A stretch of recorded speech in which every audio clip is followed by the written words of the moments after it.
అడుగుతున్నానండి, when you are offended what do you do? అభ్యంతరాలు కలిగినప్పుడు, బాధ కలిగినప్పుడు మీరేం చేస్తున్నారు? మీరు చేయని దానికి మనుషులు మాట్లాడతారు, మీరు మాట్లాడని దానికి మనుషులు మాట్లాడుతున్నారు. మీరు మంచి చేస్తే మనుషులు చెడుగా మాట్లాడుతున్నారు. మీరు యథార్థంగా చేస్తే మనుషులు నువ్వు స్వార్థపరుడు అంటున్నారు.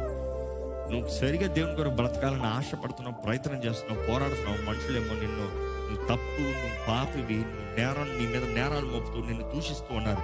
అలాంటి సమయంలో మీరు ఏం చేస్తున్నారు? ఈరోజు నీవు కానీ నిశ్చయముగా ఆ గుర్రపిల్ల రక్తం ప్రోక్షణ కలిగిన వ్యక్తివి.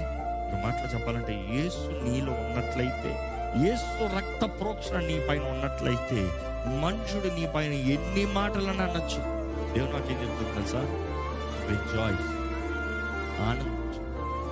ఎలాగ ఆనందిస్తామయ్యా? ఇలాంటి మాట్లాడినప్పుడు ఎలాగ ఆనందిస్తాం? ఆ మాట నిజమా? కాదు కదా. నువ్వు కాదు, నిజము కాదు.